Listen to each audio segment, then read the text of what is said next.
ಓಂ ಶ್ರೀಮನ್ಮಹಾಗಣಾಧಿಪತಯೇ ನಮಃ. ಗಣೇಶ ಗೌರಿ ಹಬ್ಬದ ಹಾರ್ದಿಕ ಶುಭಾಶಯಗಳು. ಈ ಗಣೇಶ ಹಬ್ಬದ ವಿಶೇಷ ಸಂಚಿಕೆಗೆ ತಮಗೆಲ್ಲರಿಗೂ ಸ್ವಾಗತ.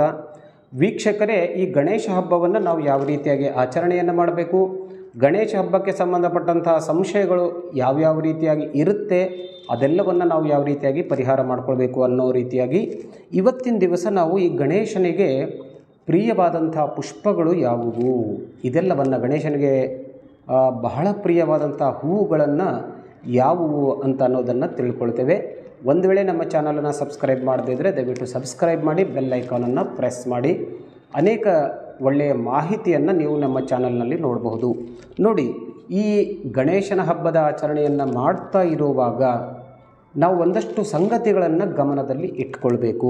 ಅದರಂತೆ ಗಣೇಶನಿಗೆ ಅತ್ಯಂತ ಪ್ರಿಯವಾದಂತಹ ಪುಷ್ಪಗಳನ್ನು ಏರಿಸೋದು ಬಹಳ ಪ್ರಾಮುಖ್ಯವಾದದ್ದು ಪೂಜೆಯಲ್ಲಿ.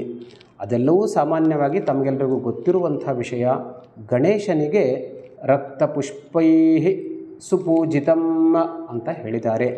ರಕ್ತಗಂಧಾನುಲಿಪ್ತಾಂಗಂ ರಕ್ತಪುಷ್ಪೈ ಸುಪೂಜಿತಂ ಭಕ್ತಾನುಕಂಪಿನಂ ದೇವಂ ಜಗತ್ಕಾರಣಮಚ್ಯುತಂ.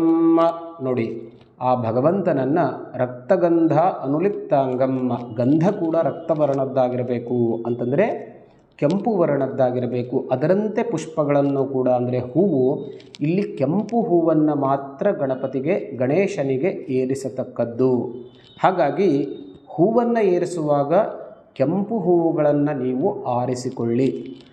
ಇಲ್ಲಿ ಕೆಂಪು ಹೂವು, ಅದರಲ್ಲೂ ವಿಶೇಷವಾಗಿ ಗುಲಾಬಿ ಹೂವು ಇದ್ದರೆ ಕೂಡ ತುಂಬ ಚೆನ್ನಾಗಿರುತ್ತೆ. ಯಾಕೆಂದರೆ, ಅಥವಾ ಕನಕಾಂಬರಿ ಹೂವು ಕೂಡ ಅಡ್ಡಿ ಇಲ್ಲ, ಕೆಂಪದಾಗಿರುವಂಥ ಹೂವುಗಳಿಂದ ಗಣೇಶನ ಅರ್ಚನೆಯನ್ನು ಮಾಡಿ. ಅದರ ಜೊತೆಗೆ ಗರಿಕೆಯಿಂದಲೂ ಕೂಡ ದೂರ್ವಾಂಕುರ ಅಂತ ನಾವು ಹೇಳ್ತೇವೆ, ಆ ದೂರ್ವಾಂಕುರವನ್ನು ಕೂಡ ಗಣೇಶನ ಪೂಜಾ ಸಂದರ್ಭದಲ್ಲಿ ಖಂಡಿತವಾಗಿಯೂ ಆ ಭಗವಂತನಿಗೆ ಸಮರ್ಪಿಸತಕ್ಕದ್ದು. ಹಾಗಾಯಿತು ಅಂತಂದರೆ ಗಣೇಶನ ಆಶೀರ್ವಾದ ನಮ್ಮ ಮೇಲೆ ಸದಾಕಾಲ ಇರುತ್ತೆ. ಮತ್ತೆ ಭೇಟಿಯಾಗೋಣ.